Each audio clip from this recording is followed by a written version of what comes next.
ഈ ഒരു വീഡിയോയിൽ കണ്ട പോലെ ഒരു ട്രാൻസ്ഫോർമേഷൻ ആനിമേഷൻ വീഡിയോ എങ്ങനെ ചെയ്യാൻ നോക്കാം അല്ലെ. വളരെ സിമ്പിൾ ആണ്. നമുക്ക് ഡാവിഞ്ചി റിസോൾവ് സ്റ്റുഡിയോ അതുപോലെ ഫ്രീ വേർഷൻ ഉപയോഗിച്ചുകൊണ്ട് ചെയ്യാം. ഈ ഒരു വീഡിയോ ചെയ്യാൻ വേണ്ടിയിട്ട് ഞാനൊരു സ്റ്റോക്ക് ഫുട്ടേജ് ആണ് യൂസ് ചെയ്യുന്നത്. അപ്പോൾ നിങ്ങൾ എന്ത് ചെയ്യുക, നിങ്ങൾ ഷൂട്ട് ചെയ്യുന്ന വീഡിയോ ആണെങ്കിൽ അവഞ്ചേഴ്സിന്റെ ഫിലിമിലൊക്കെ കണ്ടില്ലേ, ആള് പുകയായിട്ടും പൊടിയായിട്ടൊക്കെ പോകുന്ന ആ സീനൊക്കെ അതേപോലെ നമുക്ക് ഷൂട്ട് ചെയ്തെടുക്കാം. നല്ല ക്രിയേറ്റീവായ VFX ഫിലിമൊക്കെ നമുക്ക് ചെയ്തെടുക്കാം. ഓക്കെ അല്ലേ. അപ്പോൾ ഇതിൻ്റെ അകത്ത് ഞാൻ ഈ ഒരു സബ്ജക്റ്റ്, അതായത് ഈ ഓടി വരുന്ന ലേഡിയാണ് എൻ്റെ സബ്ജക്റ്റ്. ഈ ഒരു ഫുട്ടേജ് ഞാൻ ആവശ്യത്തിന് കട്ട് ചെയ്തെടുക്കുകയാണ്. ബ്ലേഡ് എടുക്കുക, കട്ട് ചെയ്യാം. ഇനി അങ്ങനെയല്ലേ നമ്മുടെ ഷോർട്ട് കട്ട് അറിയുന്നവരാണെങ്കിൽ Q പ്രസ് ചെയ്ത് കഴിഞ്ഞാൽ ബാക്കോട്ടേക്ക് പോകും. നിങ്ങൾക്ക് ഈ ഷോർട്ട് കട്ട് വേണമെന്നുണ്ടെങ്കിൽ നമ്മുടെ ബേസിക് വീഡിയോ ഒക്കെ കണ്ടാൽ മതി. ലിങ്ക് ഡിസ്ക്രിപ്ഷനിൽ ആഡ് ചെയ്യാം കേട്ടോ. അപ്പോൾ കട്ട് ചെയ്ത് ഒഴിവാക്കുന്നത് നിങ്ങൾക്ക് അറിയില്ല, ഞാൻ ബേസിക്കലി പറയണ്ടല്ലോ അല്ലേ. ഓടി ഇവിടെ എത്തും. ഇനി ഈ സബ്ജക്റ്റ് ഈ ഒരു ചാട്ടത്തിൽ അങ്ങനെ ആ ഒരു പൊടിയായിട്ട് അങ്ങ് പോകണം, പാർട്ടികളായിട്ട് പോകണം. ഓക്കെ, അവിടെ ഞാനൊരു കട്ട് ആഡ് ചെയ്തു. നമ്മുടെ ഷോർട്ട് കട്ട് W ആണ്. ഓക്കെ, ഇനി എനിക്ക് തൊട്ടടുത്തൊരു ഫ്രെയിമും കൂടെ കിട്ടണം. അപ്പോൾ അതെനിക്ക് വേണമെന്നില്ല. അപ്പോൾ ഇതിൻ്റെ അകത്ത് തന്നെ ഞാൻ ഈ ചാടുന്നത് തന്നെ ഫ്രെയിം കട്ട് ചെയ്തെടുക്കാം. ഇനി എനിക്കൊരു ബാക്ക്ഗ്രൗണ്ട് വേണം, അതായത് പ്ലെയിൻ ആയിട്ടൊരു ബാക്ക്ഗ്രൗണ്ട്. നിങ്ങൾ ഷൂട്ട് ചെയ്യുമ്പോൾ എങ്ങനെ ചെയ്യണം, ആദ്യം ക്യാമറ ഷൂട്ട് ചെയ്തിട്ട് പ്ലെയിൻ ആയിട്ട് ബാക്ക്ഗ്രൗണ്ട് ഫ്രീ ആയിട്ട് എടുക്കുക. അതിനുശേഷം നമ്മൾ സീനിലേക്ക് എൻ്റർ ചെയ്യുക. അപ്പോൾ നമുക്ക് ആ ഒരു ബാക്ക്ഗ്രൗണ്ട് റിമൂവ് ചെയ്യാനുള്ള എളുപ്പമുണ്ടാവും. ഓക്കെ, ഇവിടെ ഒരു കട്ട് ആഡ് ചെയ്ത് വേണ്ടാത്ത വീഡിയോ ഡിലീറ്റ് ചെയ്ത് കളഞ്ഞു. ഇനി ഞാൻ എന്താ ചെയ്യാൻ പോകുന്നത് അറിയോ, ഈ രണ്ട് ക്ലിപ്പിനെ സെലക്ട് ചെയ്ത് തൊട്ട് മുകളിലുള്ള ലെയറിലേക്ക് ആഡ് ചെയ്തു. അപ്പോൾ താഴെ ലെയർ ഫ്രീ ആണ്. അതേപോലെ ഈ ഒരു ക്ലിപ്പിനെ നമ്മൾ ഒന്ന് ഫ്രീസ് ചെയ്യാൻ പോവുകയാണ്.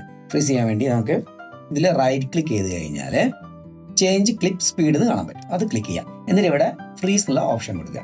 അപ്പോൾ നമുക്ക് ചേഞ്ച് കൊടുത്തു കഴിഞ്ഞാൽ ആ ഒരു ക്ലിപ്പ് മൊത്തത്തിൽ ഇപ്പോൾ ഫ്രീസ് ആയിട്ടുണ്ടാവും. അതിനർത്ഥം ഈ വീഡിയോ മൊത്തത്തിൽ ഒരു ഫോട്ടോ ആയിട്ട് മാറിയിട്ടുണ്ടാവും. ഇനി നമുക്ക് എന്ത് ചെയ്യാം, റൈറ്റ് ക്ലിക്ക് ചെയ്യാം. അതേപോലെ ചേഞ്ച് ക്ലിപ്പ് ഡ്യൂറേഷൻ കൊടുക്കാം. ഇവിടെ ഒരു ഏകദേശം 2 സെക്കൻഡ് ഒക്കെ വരുന്നുള്ളൂ. അപ്പോൾ നിങ്ങൾക്ക് എത്രയാണ് ഡ്യൂറേഷൻ വരുന്നത് വെച്ചാൽ അങ്ങനെ കൊടുക്കുക. അപ്പോൾ ഞാൻ ഡ്യൂറേഷൻ കൊടുത്തു. പിന്നെ നമുക്ക് ഇതേപോലെ ഫസ്റ്റ് ലെയറിൽ ഇതിനെ അറേഞ്ച് ചെയ്ത് വെക്കാം. ഇപ്പോൾ ഇവിടെ വരെ ഉള്ളൂ അല്ലേ. ഇനി എന്ത് ചെയ്യണമെന്ന് അറിയാം, നമ്മൾ ആദ്യം ഷൂട്ട് ചെയ്ത വീഡിയോ, അതായത് ഓടി വന്നിട്ട് അല്ലെങ്കിൽ നമ്മുടെ എന്തെങ്കിലും ഒരു എഫക്റ്റ് കാണിക്കുന്ന ആ ഒരു വീഡിയോ, നമ്മൾ ആക്ട് ചെയ്ത ആ വീഡിയോൻ്റെ ലാസ്റ്റ് ഫ്രെയിമിൽ വരിക. അതായത് നമ്മൾ എവിടെയാണോ കട്ട് ചെയ്ത് നിർത്താൻ ഉദ്ദേശിക്കുന്നത്, എവിടെ നിന്നാണോ പൊടിപടലം ആയിട്ട് പോകേണ്ടത് ആ ഒരു ഫ്രെയിമിൽ വരിക, ലാസ്റ്റ് ഫ്രെയിമിൽ വരിക. എന്നിട്ട് വീണ്ടും റൈറ്റ് ക്ലിക്ക് ചെയ്തിട്ട് ചേഞ്ച് ക്ലിപ്പ് സ്പീഡ് കൊടുക്കുക. ഓക്കെ അല്ലേ. അവിടെ ഫ്രീസ് ഫ്രെയിം കൊടുക്കുക. ചേഞ്ച് കൊടുത്തു കഴിഞ്ഞാൽ അപ്പോൾ നമുക്ക് ബാക്കോട്ടേക്കുള്ള ഫ്രെയിം റണ്ണിങ് ആയിരിക്കും. ആ ഒരു ഫ്രെയിമിൽ എത്തുമ്പോൾ അവിടെ ഫ്രീസ് ആവും. ഇനി നമുക്ക് ഇതിൻ്റെ ലെങ്ത് കൂട്ടണം അല്ലേ. നേരത്തെ പറഞ്ഞ പോലെ ഒന്നെങ്കിൽ കമാൻഡ് D Ctrl D അടിച്ചിട്ട് ഇതേപോലെ ടൈം ചേഞ്ച് ചെയ്യാം. ഒരു 1 അത്ര മതി അല്ലേ, അത്രയും വേണ്ടത്, അത്രയും മതി. ഇത് രണ്ടും ഒരേ വലിപ്പത്തിൽ കൊണ്ടുവെക്കുക. കട്ട് ചെയ്ത് കറക്റ്റ് ആക്കി വെക്കുക. അപ്പോൾ കണ്ട ഈ ഒരു ഫ്രെയിമിൽ എത്തുന്ന സമയത്ത് സ്റ്റക്കായിട്ട് അങ്ങനെ നിൽക്കും. ഇനി നമുക്ക് നേരെ ഫ്യൂഷൻ്റെ അകത്ത് പോകാം. ഫ്യൂഷൻ എന്ന് പറയുമ്പോൾ എല്ലാ വീഡിയോയിലും പറയുമ്പോൾ ഒട്ടും കൺഫ്യൂഷൻ വേണ്ട, നമുക്ക് വളരെ സിമ്പിളായിട്ട് പറഞ്ഞു പോകാം. ഓക്കെ, ഈ ഒരു ക്ലിപ്പ് തന്നെ ക്ലിക്ക് ചെയ്യുക. എന്നിട്ട് നമ്മുടെ പ്ലേ ഹെഡർ ഇതിൻ്റെ മുകളിലാണെന്ന് കൺഫേം ആക്കിയ ശേഷം ഫ്യൂഷൻ്റെ അകത്തേക്ക് പോകാം. ഫ്യൂഷനിൽ വന്നു കഴിഞ്ഞാൽ നിങ്ങൾക്ക് ഇങ്ങനെ ഒരു ഓവർലേ അല്ല, സാധാരണ ഓവർലേ ആണെങ്കിൽ വേണമെന്നുണ്ടെങ്കിൽ ഇതേ ടൈപ്പ് തന്നെ ചെയ്യണമെന്ന് ആഗ്രഹം ഉണ്ടെങ്കിൽ നേരെ വർക്ക് സ്പേസിൽ വരിക. ലേഔട്ട് പ്രീസെറ്റിൽ വന്നിട്ട് ഫ്യൂഷൻ പ്രീസെറ്റിൽ മിഡ് ഫ്ലോ വെർട്ടിക്കലാക്കുക. നമ്മളിപ്പോൾ എല്ലാ വീഡിയോയിലും ഇത് പറയുന്നതുകൊണ്ട് ഒരു ബോറടി ആവുന്നുണ്ടാവില്ലേ. ഞാൻ ഇതേപോലെ ചെയ്യാനുള്ള കാരണം എന്താണെന്ന് വെച്ച് കഴിഞ്ഞാൽ, നമ്മൾ താഴെ കൂടെ ഈ നോഡുകൾ ആഡ് ചെയ്യുന്ന സമയത്ത് യൂട്യൂബിൻ്റെ പ്ലേ ബട്ടണും സംഭവങ്ങളൊക്കെ അല്ലേ സാധാരണ പ്ലേ പോസാനൊക്കെ, അതൊക്കെ താഴെ വന്നിട്ട് നമ്മുടെ നോഡ് കാണുന്നില്ല എന്നുള്ള ചെറിയ പ്രശ്നമുണ്ട്. അപ്പോൾ ഇങ്ങനെ ആകുമ്പോൾ നമുക്ക് എല്ലാ ഇതിലും കാണാൻ പറ്റും. അപ്പോൾ ഞാൻ ഇതേപോലെ അറേഞ്ച് ചെയ്ത് വെച്ചു കേട്ടോ. ഇനി നമുക്ക് ഈ വീഡിയോനെ പാർട്ടികളായിട്ട് മാറ്റണം അല്ലേ. അതിന് മുന്നേ നമുക്ക് എന്ത് ചെയ്യണം, ഇത് മൊത്തത്തിൽ പാർട്ടികളായിട്ട് പോയി കഴിഞ്ഞാൽ അത്ര ഭംഗി ഉണ്ടാവില്ല. നമ്മുടെ സബ്ജക്റ്റ് മാത്രം പാർട്ടികളായിട്ട് മാറിയാൽ മതി അല്ലേ. അപ്പോൾ അതിന് വേണ്ടി എന്ത് ചെയ്യാന്ന് അറിയോ, ഈ ഫസ്റ്റ് വീഡിയോയിൽ ഒന്ന് ക്ലിക്ക് ചെയ്തിട്ട് മുകളിൽ വരിക, അല്ലെങ്കിൽ ഷിഫ്റ്റ് സ്പേസ് അടിക്കുക. എന്നിട്ട് പോളിഗൺ ഒന്ന് സെർച്ച് ചെയ്യുക. POL അടിക്കുമ്പോൾ തന്നെ പോളിഗൺ എന്ന് പറയുന്ന മാസ്ക് ആണ് പറ്റുക. അതിനെ ഇവിടേക്ക് ആഡ് ചെയ്യുക. ഈ ഒരു മീഡിയയിൽ തന്നെയാണ് കണക്ട് ആയെന്നുള്ള കാര്യം കൺഫേം ആക്കുക. എന്നിട്ട് ഇതിൽ ക്ലിക്ക് ചെയ്തിട്ട് റൈറ്റ് സൈഡിൽ വന്ന് ഇൻവേർട്ട് എന്നുള്ള ഈ ഒരു സ്വിച്ച് ഓൺ ചെയ്യുക. ഇൻവേർട്ട് ആയി കഴിഞ്ഞാൽ നമുക്ക് വീണ്ടും ഇതിനെ കാണാൻ പറ്റും. എന്നിട്ട് നമുക്ക് റഫായിട്ട് ഒരു മാസ്ക് ചെയ്യാം. ഇങ്ങനെ മാസ്ക് ചെയ്യാൻ മടിയുള്ളവരാണെങ്കിൽ സ്റ്റുഡിയോ വേർഷൻ ആണ് യൂസ് ചെയ്യുന്നുണ്ടെങ്കിൽ നിങ്ങൾക്ക് മാജിക് മാസ്ക് യൂസ് ചെയ്യാം. ജസ്റ്റ് ഇതിൽ ക്ലിക്ക് ചെയ്ത് ഷിഫ്റ്റ് സ്പേസ് അടിക്കുക, മാജിക് സെർച്ച് ചെയ്യുക, മാജിക് മാസ്ക് ആഡ് ചെയ്യുക. എന്നിട്ട് നമുക്ക് വേണ്ട സബ്ജക്റ്റിൻ്റെ ഒറ്റ വര ഇട്ട് കൊടുത്താൽ മതി. ആ സബ്ജക്റ്റ് ഇങ്ങനെ ഒരു വര, ഇപ്പോൾ 2 കാലുള്ളതുകൊണ്ട് കാലിലേക്ക് കൂടെ ഒരു വര. അപ്പോൾ സബ്ജക്റ്റ് സെലക്റ്റഡ് ആവും. കണ്ടോ, ബാക്ക്ഗ്രൗണ്ട് റിമൂവ് ആയിട്ടുണ്ടാവും. ഏകദേശം ഇതേ പരിപാടി തന്നെയാണ് ഇവിടെ ചെയ്യുന്നത്. ഇനി മാജിക് മാസ്ക് ക്ലിക്ക് ചെയ്ത് ഇൻസ്പെക്ടറിൽ വന്നിട്ട് ഇവിടെ ഫാസ്റ്റർ എന്നുള്ളത് മാതിരി ബെറ്റർ എന്നാക്കുക. ഇല്ലെങ്കിൽ ഫാസ്റ്റർ ആയാലും കുഴപ്പമില്ല, ഇവിടെ നമുക്ക് അങ്ങനെ ആക്യുറേറ്റ് ആയിട്ട് കിട്ടണമല്ലോ. എന്നിട്ട് ഈ ഒരു ബട്ടൺ ക്ലിക്ക് ചെയ്തുകൊണ്ട് ബാക്ക്വേർഡ് ഫോർവേഡ് ഒന്ന് ട്രാക്ക് ചെയ്യാം. ഈ 2 രീതിയിൽ നമുക്ക് മാസ്ക് ചെയ്യാൻ പറ്റും അല്ലേ. അപ്പം ഞാൻ ഇതിനൊന്ന് ഒഴിവാക്കുകയാണ്. എന്നിട്ട് സാധാ ഒരു മാസ്കിങ്ങിന് ഇവിടെ സാധാ മാസ്കിൻ്റെ ആവശ്യമല്ലേ ഉള്ളൂ. അങ്ങനെ ചെയ്തു. എന്നിട്ട് ഈ പോളിഗണിൽ തന്നെ ക്ലിക്ക് ചെയ്തിട്ട് ഇൻവേർട്ട് ഓഫ് ആക്കി. നമ്മൾ ഇൻവേർട്ട് ഓൺ ചെയ്തിരുന്നല്ലോ, അതിനെ ഓഫ് ആക്കി കേട്ടോ. അപ്പോൾ നിങ്ങൾക്ക് കാണാൻ പറ്റും നമ്മുടെ സബ്ജക്റ്റ് ഇതേപോലെ ഒരു മാസ്കിൻ്റെ ഉള്ളിലായിട്ട് വന്നിട്ടുണ്ടാവും അല്ലേ. വേണമെന്നുണ്ടെങ്കിൽ കുറച്ചും കൂടെ ഒക്കെ അടുപ്പിച്ച് വെക്കാം. അത് നിങ്ങൾക്ക് എങ്ങനെയാണ് ആക്യുറേഷൻ വേണ്ട അതിനനുസരിച്ച് ചെയ്യാം കേട്ടോ. ഇനി നമുക്കിവിടെ ഒരു പാർട്ടിക്കിൾ സിസ്റ്റത്തിനെ ആഡ് ചെയ്യണം. അതിന് വേണ്ടി എന്ത് ചെയ്യാം, ഈ ഒരു കണക്ടർ ഔട്ടിൽ നിന്ന് ഡിസ്കണക്ട് ചെയ്യാം. ഇതിൻ്റെ പേരാണ് പൈപ്പ് ലൈൻ കേട്ടോ. ഇത് ഡിസ്കണക്ട് ചെയ്തിട്ട് ഈ ഒരു മീഡിയയിൽ ക്ലിക്ക് ചെയ്ത ശേഷം ഷിഫ്റ്റ് സ്പേസ് അടിച്ചിട്ട് ഇമേജ് ഒന്ന് സെർച്ച് ചെയ്യാം. അപ്പോൾ നമുക്ക് പി ഇമേജ് എമിറ്റർ എന്ന് കാണാൻ പറ്റും. അതായത് പാർട്ടിക്കിൾ ഇമേജ് എമിറ്റർ. അതായത് ഈ ഒരു ഇമേജിനെ നമ്മൾ പാർട്ടിക്കിൾ ആക്കിയിട്ട് എമിറ്റ് ചെയ്യാൻ പോവുകയാണ്. അത് അവിടേക്ക് ആഡ് ചെയ്യാം. ഓക്കെ അല്ലേ? ഇങ്ങനെ അറേഞ്ച് ചെയ്ത് വെച്ചു കേട്ടോ. ഇനി നമുക്ക് ഇതിൻ്റെ പൊസിഷനും കാര്യങ്ങളൊക്കെ ഒന്ന് അങ്ങോട്ടും ഇങ്ങോട്ടും മാറ്റി വെക്കാൻ വേണ്ടി വീണ്ടും ഷിഫ്റ്റ് സ്പേസ് അടിച്ച് പി ഡയറക്ഷനിൽ അടിക്കുക. PDIR എന്ന് അടിച്ചാൽ PD തന്നെ അടിക്കുമ്പോൾ തന്നെ പി ഡയറക്ഷനിൽ വരുന്നുണ്ട് കേട്ടോ. PDF എന്നാണ് അതിൻ്റെ ഷോർട്ട് കട്ട്. പി ഡയറക്ഷണൽ ഫോഴ്സിനെ ആഡ് ചെയ്തു. ഇതുകൊണ്ട് എന്താ സംഭവിക്കുന്നത് വെച്ചാൽ ഇവന് ഗ്രാവിറ്റിയാണ് ആക്ച്വലി താഴേക്ക്, അതായത് പാർട്ടിക്കിളിനെ താഴേക്ക് വീഴാൻ വേണ്ടി ഹെൽപ്പ് ചെയ്ത സംഭവമാണ്. ഇതിൻ്റെ ആംഗിൾ മാറ്റി കൊടുത്താൽ ഇത് മേലോട്ടും പോയിക്കോളൂ കേട്ടോ. ഇനി നമുക്ക് ഇതിനെ നേരെ ഔട്ടിലേക്ക് കണക്ട് ചെയ്ത് നോക്കാം. അപ്പോൾ കണക്റ്റ് ആവില്ല. എന്താണ് കാര്യം എന്ന് പറയാം, ഈ പാർട്ടിക്കിൾ നമ്മൾ പ്രത്യേകം റെൻഡർ ചെയ്തിട്ട് എടുക്കണം. ഇതൊരു വീഡിയോ അല്ല, ഇതൊരു പാർട്ടിക്കിളായിട്ട് മാറിയല്ലേ ഇപ്പോൾ അല്ലേ. അപ്പോൾ ഇതിന് എന്ത് ചെയ്യാം, ഷിഫ്റ്റ് സ്പേസ് അടിക്കുക, പാർട്ടിക്കിൾ റെൻഡർ എന്ന് അടിച്ചു വെക്കുക. അല്ലെങ്കിൽ വെറുതെ റെൻഡർ എന്ന് തന്നെ അടിച്ചാൽ മതി. അതാണല്ലോ എളുപ്പം അല്ലേ. റെൻഡർ എന്ന് അടിച്ചു കഴിഞ്ഞാൽ പി റെൻഡർ ഉണ്ടാവും. ആ പാർട്ടിക്കിൾ റെൻഡർ എന്നാണ് ഉദ്ദേശിക്കുന്നത് കേട്ടോ. ആ പി റെൻഡർ ഇവിടേക്ക് ആഡ് ചെയ്യാം. ഇനി ഇവിടുന്ന് ഔട്ട് എടുത്ത് കണക്ട് ചെയ്ത് നോക്കിയേ. എന്നിട്ട് ഔട്ടിൽ കണക്ട് ചെയ്താൽ നമ്മുടെ ഔട്ടിൽ കാണാൻ പറ്റും അല്ലേ വീഡിയോ. ഇനി നമുക്ക് ഈ ഒരു സബ്ജക്റ്റിനെ പാർട്ടികളായിട്ട്, അതായത് പൊടികളായിട്ട് മാറ്റണം അല്ലേ. അതിന് വേണ്ടി എന്ത് ചെയ്യാന്ന് അറിയാം, ഈ ഒരു പി ഇമേജ് എഡിറ്ററിൽ വരിക. പി ഇമേജ് എഡിറ്ററിൽ ക്ലിക്ക് ചെയ്തിട്ട് അതിൻ്റെ ഇൻസ്പെക്ടറിൽ വന്നു കഴിഞ്ഞാൽ നമുക്ക് താഴേക്ക് വന്നു കഴിഞ്ഞാൽ ഇവിടെ പൊസിഷൻ വേരിയൻസ് ഉണ്ടാവും. കണ്ടോ, പൊസിഷൻ വേരിയൻസിൽ മുന്നോട്ടേക്ക് നീക്കുക. ഇപ്പോൾ കണ്ടോ, നിങ്ങൾക്ക് ഇവിടെ പാർട്ടിക്കിളിനെ പൊടിഞ്ഞ് കാണാൻ പറ്റും. അതായത് ആ ബോഡി പൊടിയായിട്ട് മാറിയിട്ടുണ്ടാവും. ഓക്കെ, നമുക്ക് പൊസിഷൻ വേരിയൻസ് മാക്സിമം എത്രത്തോളം വേണം അങ്ങനെ സെറ്റ് ആക്കുക. അപ്പോൾ ഇങ്ങനെ എനിക്ക് ഈ ഒരു സ്റ്റൈലിലാണ് കിട്ടേണ്ടതെന്ന് വെച്ചാൽ ഇതേപോലെ സെറ്റ് ചെയ്യാം. ഇനിയിപ്പോൾ നമ്മൾക്കൊന്ന് പ്ലേ ചെയ്ത് നോക്കാം. പ്ലേ ചെയ്ത് നോക്കി കഴിഞ്ഞാൽ നമ്മുടെ പാർട്ടിക്കിൾ താഴേക്ക് ഇങ്ങനെ വീഴുന്നതായിട്ട് കാണാൻ പറ്റും. കണ്ടോ, അതായത് ഈ ഒരു ഗ്രാവിറ്റിയാണ് താഴേക്ക് വലിക്കുന്നത്. പി ഡയറക്ഷണൽ ഫോഴ്സാണ് താഴേക്ക് പുള്ള് ചെയ്യുന്നത്. ഓക്കെ അല്ലേ. അപ്പോൾ ആ ഒരു വലി ഒഴിവാക്കി നമുക്ക് മേലേക്ക് പറത്തി വിടാൻ പറ്റും. അതിനെന്താ ചെയ്യേണ്ടതെന്ന് അറിയാം, ഡയറക്ഷണൽ ഫോഴ്സിൻ്റെ അകത്ത് തന്നെ വരിക. ഈ ഡയറക്ഷണൽ ഫോഴ്സിൻ്റെ അകത്ത് വന്നു കഴിഞ്ഞാൽ നമുക്ക് ഏത് ഡയറക്ഷനിൽ വിടണം എന്നുള്ളത് കാണാൻ പറ്റും. ഇത് ഇങ്ങോട്ടൊക്കെ അഡ്ജസ്റ്റ് ചെയ്ത് നോക്കിയാൽ നിങ്ങൾക്ക് വേണ്ട ഒരു ഡയറക്ഷൻ കാണാൻ പറ്റും. ഇവിടെ ഒരു പിവോട്ട് ഉണ്ട്, ഇങ്ങോട്ട് കാണാൻ വലിയ ഡയറക്ഷന്. അപ്പോൾ എനിക്ക് ഓടുന്ന അതേ ഡയറക്ഷനിൽ കുറച്ച് മേലോട്ടേക്ക് ഇതേപോലെ കടത്തി വിടാൻ വേണ്ടി പറ്റും. അപ്പോൾ ആ ഒരു ഡയറക്ഷനിലേക്ക് ഇത് പോയിക്കൊള്ളുക. കണ്ടോ, എനിക്ക് കണ്ടപ്പോൾ കണ്ടോ, ആ ഡയറക്ഷനിൽ അങ്ങനെ പറന്ന് പോയിക്കോളും. അപ്പം നമുക്ക് ഏകദേശം ഒരു ഇവിടെ ആംഗിൾ കിട്ടുന്നത് 200 അപ്പോൾ നമുക്ക് ഇവിടെ 200 എന്നുള്ളൊരു പോയിന്റ് വാല്യൂ കൊടുക്കാം.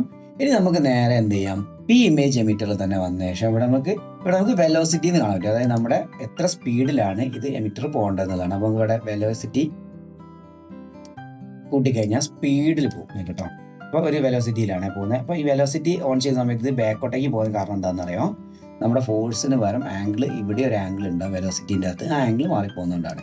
നമുക്ക് ഈ ഒരു ആംഗിൾ ഇല്ലെങ്കിലും കൂടെ ഈ ആംഗിൾ സെറ്റ് ചെയ്ത് കൊടുത്താൽ മതി കേട്ടോ. അപ്പോൾ ആ ഒരു പി ആംഗിൾ എന്ന് പറഞ്ഞാൽ 200 അല്ലേ കൊടുക്കുക, അതേ ആംഗിൾ തന്നെ കൊടുക്കുക. 200 കൊടുത്തു കേട്ടോ. ഇപ്പോൾ എങ്ങോട്ടാണ് പോകുന്നത് നോക്കാം. താഴേക്കാണല്ലേ പോകുന്നത്. അപ്പോൾ അത്ര പോരാ, കുറച്ചും കൂടെ ഇങ്ങനെ പോയിക്കോട്ടെ അല്ലേ. അപ്പോൾ നമുക്ക് 140 150 കൊടുക്കുക, 150 കൊടുക്കുക. നമ്മളെ പാർട്ടികൾ ഉണ്ടാവും. ഇപ്പോൾ നമ്മൾ ഓടുന്ന അതേ ഡയറക്ഷനിൽ അങ്ങ് പോവുകയാണല്ലേ മുന്നോട്ടേക്ക്. ഇനി നമുക്ക് ഇതിൻ്റെ പൊട്ടിത്തെറി കുറച്ചും കൂടെ വലുതാക്കണം ചെറുതാക്കണം അങ്ങനത്തെ കാര്യങ്ങളൊക്കെ ചെയ്യണമെങ്കിൽ നേരെ അവിടെ എമിറ്ററിൻ്റെ അകത്ത് വന്നു കഴിഞ്ഞാൽ എക്സ് ഡെൻസിറ്റി വൈ ഡെൻസിറ്റി എന്നാണ്. ഡെൻസിറ്റി എന്നാൽ അതിൻ്റെ അളവ് കിട്ടോ. അപ്പോൾ ഇത് കുറച്ച് മുന്നോട്ടേക്ക് നീക്കി കഴിഞ്ഞാൽ കണ്ടോ, എൻ്റെ അളവ് കൂടും. ഇവിടെ അല്ലേ ഡെൻസിറ്റി കൂടി. ഇനി ആ ഡെൻസിറ്റി കുറയ്ക്കണമെങ്കിലോ കണ്ടോ, ഇതേപോലെ കുറയ്ക്കാം. അപ്പോൾ അതിൻ്റെ കപ്പാസിറ്റി എത്രത്തോളം പിക്സൽസ് വേണം എന്നുള്ളതാണ് ഇവിടെ ചോദിക്കുന്നത്. പിക്സൽസ് നമുക്ക് ഞാൻ കുറച്ച് വെച്ച് കഴിഞ്ഞാൽ ഫാസ്റ്റായിട്ട് നമുക്ക് റൺ ചെയ്യാൻ പറ്റും. ഇനി നമുക്ക് ഇതൊന്നൊരു സ്പ്രെഡ് ചെയ്യണമെന്നുണ്ടെങ്കിലോ ഇവിടെ വെലോസിറ്റി വേരിയൻസ് കണ്ടോ, വെലോസിറ്റി വേരിയൻസ് കയറ്റി കഴിഞ്ഞാൽ അത് തെറിച്ചു പോകും. കണ്ടോ, പരന്ന് തെറിച്ചു പോകും. അതേപോലെ ഇതിൽ ഒരുപാട് ഓപ്ഷൻസ് ഉണ്ട്. നിങ്ങൾ ഓരോന്നോരോന്ന് നോക്കട്ടെ. കൂടുതൽ എനിക്ക് കാണിക്കാൻ പറ്റില്ല, കാരണം എൻ്റെ സിസ്റ്റത്തിന് അത്ര സ്പെക്കില്ല. നിങ്ങൾക്കറിയാം, ചിലപ്പം സ്റ്റക്ക് ആവാനുള്ള ചാൻസ് ഉണ്ട്. നമ്മുടെ വീഡിയോ റെക്കോർഡിംഗ് കൂടെ നടക്കുന്നുണ്ടല്ലോ. കണ്ടോ, ആ ഒരു ടൈപ്പിൽ അങ്ങ് പോകുന്ന ഒരു ഇതാണ് തൽക്കാലം കാണിക്കുന്നത്. ഇനി നിങ്ങൾക്ക് ഇതിലൊക്കെ വേരിയേഷൻ വരുത്തി നോക്കാം. അപ്പോൾ അതിനനുസരിച്ചുള്ള മാറ്റങ്ങൾ നിങ്ങൾക്ക് കാണാൻ പറ്റും കേട്ടോ. ഇനി നമുക്ക് തിരിച്ച് ടൈം ലൈനിൽ തന്നെ വരാം, എഡിറ്റ് പേജിൽ തന്നെ വരാം, എന്നിട്ട് പ്ലേ ചെയ്ത് നോക്കാം.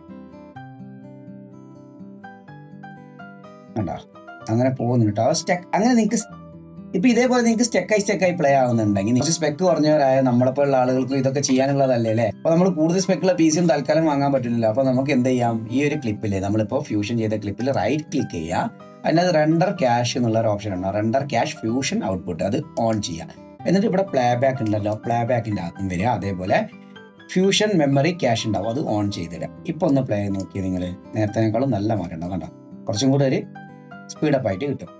ഇനിയും നിങ്ങൾക്ക് സ്റ്റെക്കായിട്ടാണ് പ്ലേ ആവുന്നതുണ്ടെങ്കിൽ ഒരു ഐഡിയ ഉണ്ട്. ഇവരെ എല്ലാവരെയും കൂടി സെലക്ട് ചെയ്യുക. സെലക്ട് ഓൾ കൊടുക്കുക, കൺട്രോൾ കമാൻഡ് അടിച്ച് കഴിഞ്ഞാൽ സെലക്ട് ഓൾ ആയി. അതേപോലെ കമാൻഡ് സി കൺട്രോൾ സി അടിച്ച് കഴിഞ്ഞാൽ കോപ്പി ആയി. എന്നിട്ട് ഇവിടേക്ക് പുറത്തോട്ട് കൊണ്ടുവച്ച് ഇവിടേക്ക് പേസ്റ്റ് ചെയ്യാം. ഇനി അങ്ങനെ അല്ലാന്നുണ്ടെങ്കിൽ ജസ്റ്റ് കൺട്രോൾ അടിച്ച് കമാൻഡ് അടിച്ച് മൊത്തം സെലക്ട് ചെയ്തിട്ട് option button Alt button press ചെയ്ത് പിടിച്ച് ഇവിടേക്ക് വലിച്ചു കഴിഞ്ഞാലും കോപ്പി കിട്ടും. അതൊക്കെ നിങ്ങൾക്ക് അറിയാം അല്ലേ. വീണ്ടും ഈ രണ്ടാമത് കോപ്പി ചെയ്ത് ഇവരെ മൊത്തത്തിൽ സെലക്ട് ചെയ്ത ശേഷം റൈറ്റ് ക്ലിക്ക് ചെയ്ത് കഴിഞ്ഞാൽ നമുക്ക് ന്യൂ കോമ്പൗണ്ട് ക്ലിപ്പ് എന്ന് പറഞ്ഞ ഓപ്ഷൻ കാണാൻ പറ്റും. അത് കൊടുക്കുക കേട്ടോ. എന്നിട്ട് ക്രിയേറ്റ് ചെയ്യുക. എന്നിട്ട് ഒന്നുകൂടെ റൈറ്റ് ക്ലിക്ക് ചെയ്യുക. റെൻഡർ ഇൻ പ്ലേസ് എന്ന് പറഞ്ഞ ഓപ്ഷൻ കാണാൻ പറ്റും. Render in place right click ചെയ്താൽ കേട്ടോ. അത് കൊടുക്കുക. നിങ്ങൾക്ക് വേണ്ട ഒരു ഫോർമാറ്റ് കൊടുക്കുക. ഇവിടെ നിങ്ങൾക്ക് ക്വിക്ക് ടൈം കൊടുക്കാം. അതിൽ പ്രോറസ് ആണെങ്കിൽ പ്രോറസ്, മാക് ആണെങ്കിൽ വിൻഡോസ് ആണെങ്കിൽ കുറച്ചുകൂടെ ബെറ്റർ MP4 കൊടുത്തിട്ട് H.264 കൊടുക്കാം. H.265 കൊടുത്താൽ കുറച്ചുകൂടി സൈസ് കുറയും, പക്ഷേ റെൻഡറിങ് ടൈം കൂടും. H.264 തന്നെ കൊടുക്കാം അല്ലേ. അങ്ങനെ കൊടുത്തു കഴിഞ്ഞാൽ ചെറിയൊരു സൈസ് കിട്ടും. പ്രോറസ് ആണെങ്കിൽ വലിയൊരു സൈസ് ആയിരിക്കും. ഇപ്പോൾ എക്സാമ്പിൾ ആണെങ്കിൽ ഇത് 100 MB ആണെങ്കിൽ മറ്റേ 1 GB ഉണ്ടാവും. അത്രയും വ്യത്യാസം ഉണ്ടാവും കേട്ടോ. വലിയ ഫയലൊക്കെ ആണെങ്കിൽ ഇതിപ്പോൾ ചെറുതല്ലേ, കുഴപ്പമില്ല. ഞാൻ തൽക്കാലം MP4 ഇട്ടിട്ട് H.264 റെൻഡർ കൊടുക്കുകയാണ്. നമുക്ക് വേണ്ടൊരു ഫോൾഡർ സെലക്ട് ചെയ്യുക. അവിടേക്ക് ഓപ്പൺ കൊടുത്തു കഴിഞ്ഞാൽ റെൻഡറിങ് സ്റ്റാർട്ട് ആവുന്നുണ്ടാവും. ഞാനിത് കോപ്പി ചെയ്ത് വെച്ച് ചെയ്യാൻ വേണ്ടി പറഞ്ഞത് എന്താണെന്ന് അറിയോ, നമുക്കിതിൽ ഇനി എന്തെങ്കിലും മാറ്റങ്ങൾ വരുത്തണമെങ്കിൽ റെൻഡർ ചെയ്ത് കഴിഞ്ഞാൽ പിന്നെ നടക്കില്ല. ഇത് പുതിയൊരു വീഡിയോ ക്ലിപ്പായിട്ട് മാറും. അപ്പോൾ നിർബന്ധമായിട്ട് എന്ത് ചെയ്യുക, കോപ്പി ചെയ്ത് ചെയ്യാം കേട്ടോ. കുഴപ്പമില്ല, 4-5 സെക്കൻഡ് കൊണ്ട് റെൻഡർ ആയിട്ടുണ്ട് കേട്ടോ. ഇനി ഒന്ന് പ്ലേ ചെയ്ത് നോക്കാം. കണ്ടോ, അവർ ഓടി വന്നു, പൊടിയായിപ്പോയി. അവർ ആ ഓട്ടത്തിൻ്റെ സ്പീഡ് ലേശം കുറവാണല്ലേ, ലേശം കൂടി സ്പീഡിൽ ചെയ്യണമായിരുന്നു, നല്ല രസം ഉണ്ടാവും. അതേപോലെ നിങ്ങൾ എന്ത് ചെയ്യുക, ഇങ്ങനെ മാജിക് കാണിക്കും പോലെ കൈകൊണ്ട് ഇങ്ങനെ മേലോട്ടൊക്കെ ഇങ്ങനെ ഉയർത്തിരിഫുന്നാണ് പൊടിയായിട്ട് പോകുന്നു, അല്ലെങ്കിൽ ഓടിപ്പോയിട്ട് ഒരു മലേൻ്റെ മുകളിൽ താഴോട്ട് ചാടുന്ന സീനൊക്കെ ചെയ്യുക.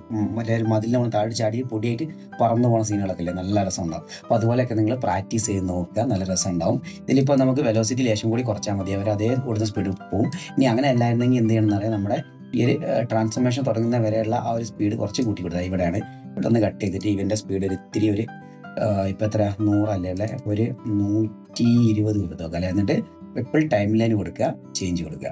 ഇപ്പോൾ ഒന്നുകൂടെ പ്ലേ ചെയ്ത് നോക്കിയോ, അപ്പോൾ കുറച്ചുകൂടി സ്പീഡിൽ ഓടിയില്ലേ, അതും പോരെ അല്ലേ. അപ്പോൾ ഒരു 150 കൊടുത്തു നോക്കാം, 150. എന്നിട്ടൊന്ന് പ്ലേ ചെയ്ത് നോക്കാം. കറക്റ്റില്ലേ, ഏകദേശം ആ ഒരു സ്പീഡിൽ തന്നെ ഫുൾ നടങ്ങ് പോകുന്നുണ്ട്. അപ്പോൾ അങ്ങനത്തെ സ്പീഡ് മാച്ചുകൾ നോക്കി ചെയ്ത് കഴിഞ്ഞാൽ കുറച്ചും കൂടെ ആക്യുറേറ്റ് ആയിട്ട് ഭംഗിയിൽ കിട്ടും. അപ്പോൾ ഇതേപോലെയൊക്കെയാണ് ഈ ഒരു വർക്ക് ചെയ്യുന്നത്. അപ്പോൾ നിങ്ങൾക്ക് ഈ ഒരു വീഡിയോ ഇഷ്ടപ്പെട്ടെങ്കിൽ ഒന്ന് ലൈക്ക് ചെയ്യുക, ഷെയർ ചെയ്യുക, സബ്സ്ക്രൈബ് ചെയ്യുക. അതേപോലെ കൂടുതൽ പഠിക്കണം എന്നുണ്ടെങ്കിൽ നമ്മുടെ പ്രൊഡക്റ്റുകൾ പർച്ചേസ് ചെയ്യണമെന്നുണ്ടെങ്കിലും എഫക്റ്റുകളൊക്കെ നമ്മൾ ഒരുപാട് ചെയ്യുന്നുണ്ട്. നമ്മുടെ വെബ്സൈറ്റിൻ്റെ ലിങ്ക് ഡിസ്ക്രിപ്ഷനിൽ കൊടുത്തിട്ടുണ്ട്, അതിൽ കയറിയിട്ട് അത് ഡീറ്റെയിൽസ് ഒക്കെ നോക്കി നിങ്ങൾക്ക് ഇഷ്ടപ്പെട്ട പാക്കേജ് ഏതാണെന്ന് എനിക്ക് വാട്സപ്പിൽ മെസ്സേജ് അയച്ചു തന്നാൽ ഞാനത് നിങ്ങൾക്ക് അയച്ചു തരും. ചെറിയ പൈസയുടെ പാക്കേജുകളൊക്കെയാണ് കൂടുതൽ നമ്മൾ ചെയ്യുന്നത്. അടുത്തൊരു വെഡ്ഡിങ് പാക്കേജ് ചെയ്യാൻ ആഗ്രഹിക്കുന്നുണ്ട്. ആഗ്രഹമുള്ളവരൊന്ന് കമൻറ്റ് ചെയ്യാം കേട്ടോ. പിന്നെ അതേപോലെ എന്തെങ്കിലും ഡൗട്ട് ചോദിക്കാണ്ട് ഇൻസ്റ്റാഗ്രാം, വാട്സപ്പ്, ടെലഗ്രാം, ഫേസ്ബുക്ക് അതല്ലേ കമൻറ്റിൽ നിങ്ങൾക്ക് ചോദിക്കാവുന്നതാണ്. എല്ലാത്തിൻ്റെയും ലിങ്ക് ഡിസ്ക്രിപ്ഷനിലുണ്ട്. അപ്പോൾ അടുത്തൊരു വീഡിയോയിൽ കാണുന്നവരെ ബൈ.